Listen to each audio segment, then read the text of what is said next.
Today, we're going to unpack this incredible, kind of strange story of a pagan king who ends up right at the center of God's plan.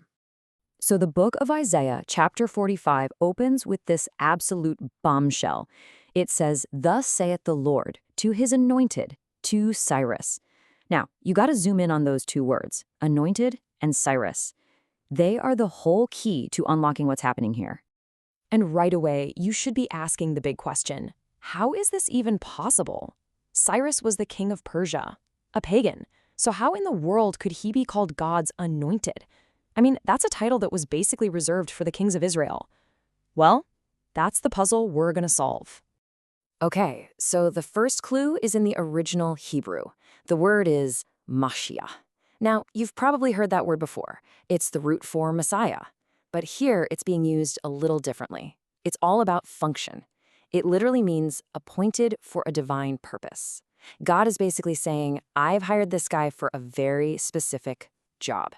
It's about his role, not his relationship with God. So what's the job? The text says God is empowering Cyrus to subdue nations. The Hebrew there is kabash, and this is fascinating. It is the exact same word used way back in Genesis when God gave humanity authority over creation. So God isn't just pointing Cyrus in a direction, he's actually delegating his own divine power to him to get the job done. And not only that, but God makes the job even easier. He promises to loose the loins of kings right before Cyrus gets to them.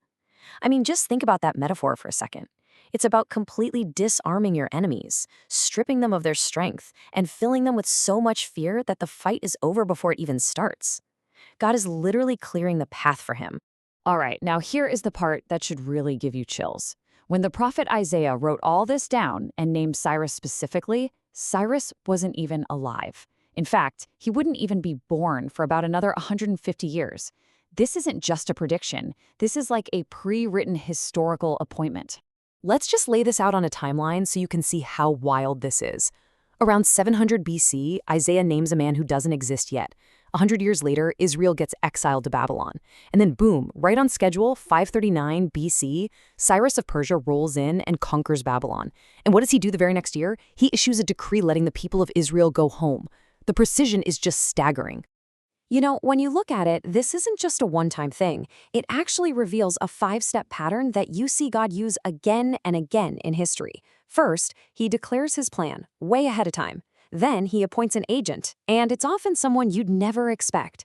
He prepares the way for them. The event happens exactly like he said, and the whole point of it all is to reveal who he is. And that perfectly explains the why. The text says all of this was done that thou mayest know that I, the Lord, which call thee by thy name, am the God of Israel. The goal was never to make Cyrus famous, it was to make God known. This entire geopolitical shift was basically a personal message from God to one man. This just makes the priorities crystal clear. All of Cyrus's victories, all the treasures of darkness he was promised, those were just the means to an end. The real end goal, the thing that mattered so much more, was for Cyrus to have a personal, undeniable knowledge of the God who orchestrated the whole thing. And that brings us to a really crucial distinction. You've got what we can call instrumental use, where God uses someone like Cyrus or even Pharaoh to accomplish his purposes, often without them even really knowing it. And then you have relational covenant, like with Abraham or Moses. That's a deep two-way relationship. To put it really simply, Cyrus was a tool in God's hand, not a son in God's family. And here, my friends, is where it all comes together beautifully. The entire story of Cyrus is what we call a type. It's like a historical shadow pointing to a much greater reality. See, Cyrus was functionally anointed to free Israel physically from Babylon. But that was just a preview of Christ, who is the anointed one, the Messiah, who frees all of humanity spiritually from sin. Cyrus opens physical gates. Christ opens the gates of heaven. It's the shadow pointing to the ultimate substance. So you could sum up this whole thing with an image. Picture a guy who walks up to a massive bank vault. He fiddles with a lock, it swings open, and he thinks he's a genius for cracking the code. But what he doesn't know is that someone came long before him and broke the lock. He's mistaking divine preparation for his own personal achievement. And that, right there, was Cyrus. Think about it. Cyrus had no idea that God had been clearing his path for 150 years. So that leaves us with a really big question to chew on. Where in your own life, in your challenges and your successes, has God already gone before you, opening doors that you haven't even gotten to yet?